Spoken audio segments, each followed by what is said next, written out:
Hi, this is Sermon in 3 Minutes, and I'm Pastor Mira.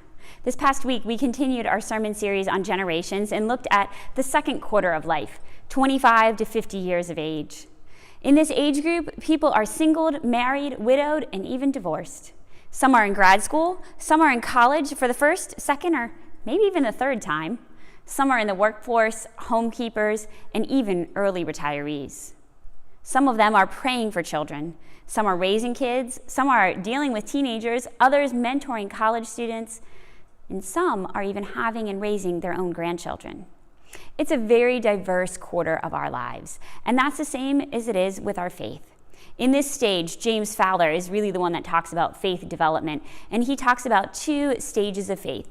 The individuative reflective faith, meaning this is the time of young adulthood when young adults decide, what's my belief? What do I value? What do I really believe in different from my parents or those that raised me? And then the conjunctive faith, which often comes to light around 30s, 40s, looking at contradictions. How do I believe what I believe and maybe sometimes disagree with those around me? Truth becomes a lot more gray and there's more ambiguity in how we see the world. But it's also a time in which we're open to learning about more faith traditions and deepening what we believe about our own. It's also a time in this stage when many of us experience death for the first time. And during that time, either God becomes very real and we learn to lean upon God as our foundation, or we turn away from God because of the death of a close loved one, and our faith is challenged. It's a time where I like to think of the metaphor of chutes and ladders. Sometimes things are going great and it's easy to climb a ladder because life and faith and family, everything's going great. Other times, it's chutes. There's fear and disappointment. One thing piles upon another, and you just don't know where to turn.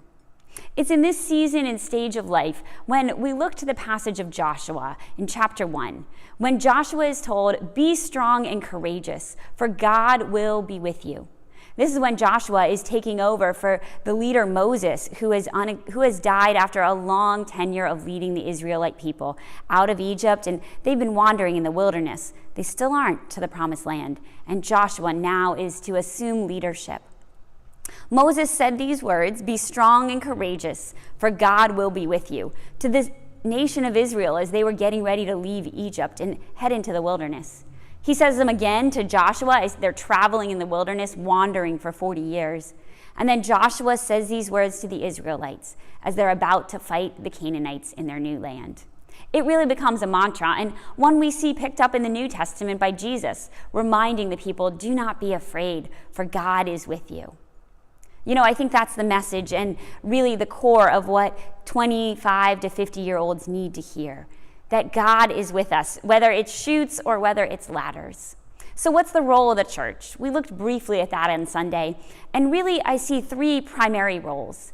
For our young adults, we need to encourage them and remember that there are chutes and fears and disappointments and that they're very real. Walk with them and remind them that God is beside them, especially during this turbulent time of life as they're trying to figure out who they are. For all in this age group, they need reminded that they are special and that their gifts come from God. Because the message that we hear in society is that only certain people are special. But we need to remind everyone in this age group that they are special and from God. And for those in their mid-30s and 40s, this is a time when many of them reevaluate and examine, modify, and even change the life and the path that they are going. It's a time when many of them become open to reconnecting with God or connecting in deeper ways. And so some of them need mentors. Some are looking for friends to walk beside them. Some just a listening ear. But all of them need reminded of that Joshua passage, for God will be with them.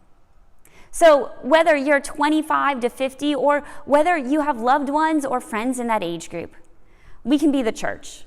We can be a place where we support people of all faith stages and ages, reminding them the words of Moses and of Joshua, God will be with you. Be strong and courageous. Thanks for tuning in. This coming week, we look at the first quarter, the youngest kids who are part of God's family.